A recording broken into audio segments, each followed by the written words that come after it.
Засгийн газрын хуралдаанаар 2013 оны 12 дугаар сард хүрсэн 2100 хүүхдийн эцэг их хүний хөгжил сангийн 21 мянган төгрөгөө авахар хүсэлт гаргасан боловч энэ сард мөнгө авч чадахгүй байгаа асуудлыг хэлэлцэж хүний хөгжил сангаас хүүхдэд мөнгө олгох тухай журамд өөрчлөлт оруулжээ. Тодруулан хэлэхэд иргэд хүсэлтээ гаргасан боловч байгууллага хоорондын мэдээлэл солилцох, санхүүжилтийг шилжүүлэх зэрэг иргэнээс үл хамаарах шалтгаанаар тухайн ондоо багтан хүүхдийн мөнгөнд дансанд ороогүй тохиолдолд дараа оны төсвөөс нөхөн олгохоор болжээ.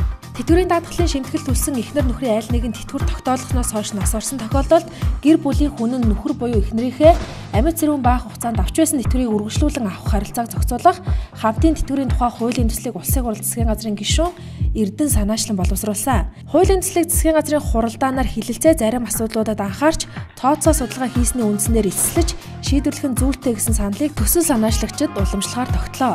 Монголын оюутны холбоо нийслэлийн захирагчийн албатай хамтран бүх нийтийн цэвэрлэгээний өдрийн хүрээнд өнгөрсөн амралтын өдрүүдэд оюутнууд хотын автобусны буулуудыг цэвэрлэжээ. Цэвэрлэгээнд дүүрэг бүрт байрлах сургуулиудын 450 гаруй оюутан залуус оролцсон байна.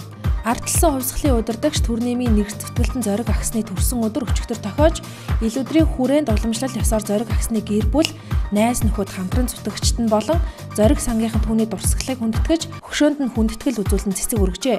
Мөн энэ жилээс эхлэн зориг сангаас зориг агсны төрсөн өдрөөр шатрын олон улсын нээлттэй тэмцээнийг зохион байгуулж байгаа мана. Найруулагч Сингд оржийн найруулсан үргэлэх кино энэ сарын 19-нд нээлттэй илээ. A Group болон Prime Pictures-ийн хамтын бүтээл Сингд орж Баттүшиг нарын зохиолоор бүтсэн тус киноны гол дүрүүдэд кино драмын A Group-ийн хамт олон болох жүжигчин Амар сайхан, Эрдэнэ бэлэг баясгалан Болд Эрдэнэ навчаанаар тогложээ. Баян зүрхдүүргийн нутаг дэвсгэр нарны зам дагуу байрлах Yes Outlets компани эзэмшлийн кран өнгөрсөн Баасан гарагийн 18 цагийн орчимд унсан талаар бид мэдээлсэн. Кран унсан шалтгааныг нийслэлийн мэргэжлийн хяналтын газрын байцаагч Таштава суур хөрсийг тооцоолоогүй крана буруу байрлуулснаас осол гарсан гэж урьдчилан байдлаар дүгнээд байгаа талаар мэдээллээ.